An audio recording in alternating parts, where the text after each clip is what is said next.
Hey everybody, I'm Charlie Craven, and today I'm going to tie for you a pattern from Tim Drummond called Tim's Water Boatman, and this is a still water fly. It's pretty cool and fairly simple to tie. So we're going to start off with a Tiemco 3769 hook, and I'm tying a size 14. 14-16 is the range. And what I've got on here is a medium size gunmetal glass bead.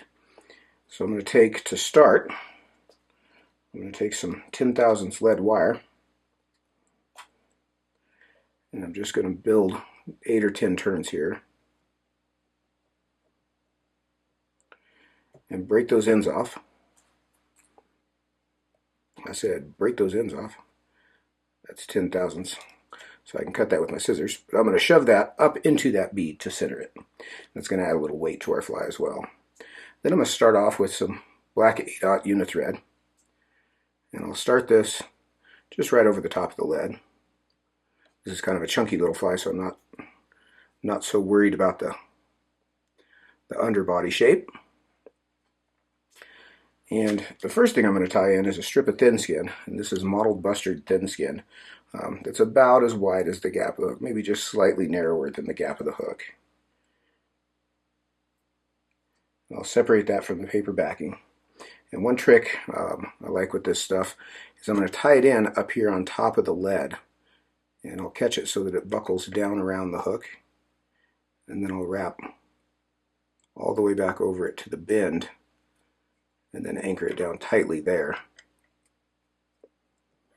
so that it is buckled around the hook bend there. Then I'll tie in the same manner, a strip of pearl lateral scale. So I'm going to tie that in again up on top of the lead. I'll wrap back over it to the bend like so. Now the body on this is just black Peacock ice stub. Peacock black, as the label says, I guess. And I'm going to build a fat little body here. This is a fairly coarse dubbing, but I do want to pinch it down good and tight as I go. It just helps with building the shape.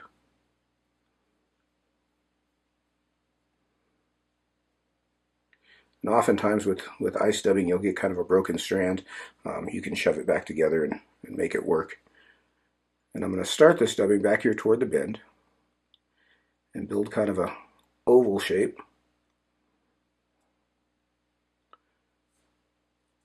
And see how I can tighten it down where it needs to be tightened. But I'm going to leave myself a little space up here behind the bead. So just a nice fat chunky little body. So at this point I'm going to take some black Superfloss, just one strand. I'm going to lay it in here in this space behind the bead, and I'll catch it at the center of its length.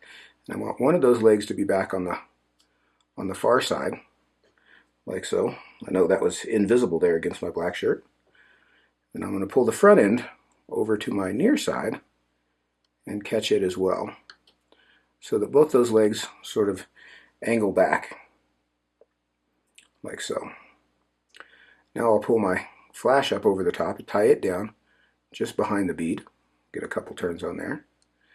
And then I'll pull my Thinskin up over the top and anchor it down with a couple of turns. And then I'm going to fold that Thinskin back and catch it once or twice more. And I can trim my flash out. And I'm just going to build a nice thread neck there to kind of fill in that void. And I'll whip finish right over the top. Now this little stub, I'm not going to trim it flush. I'm going to leave a little stub that sticks out, sort of a wing case. And these legs are going to be just about even with the bend of the hook, like so.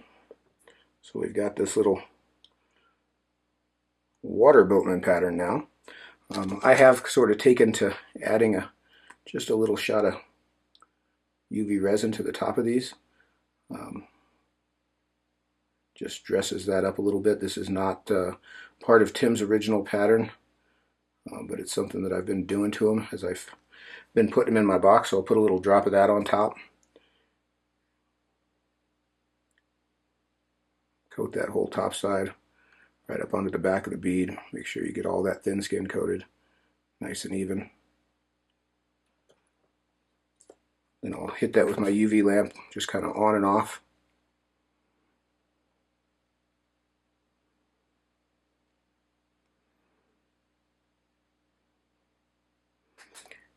And we've got our finished Tim's Boatman.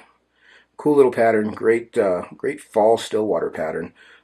This is a really fun fly to fish. This is a fly that fish chase down.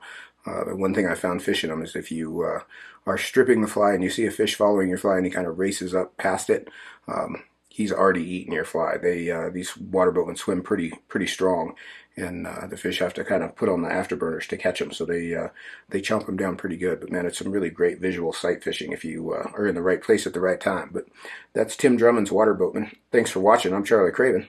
There's always more coming. Stay tuned.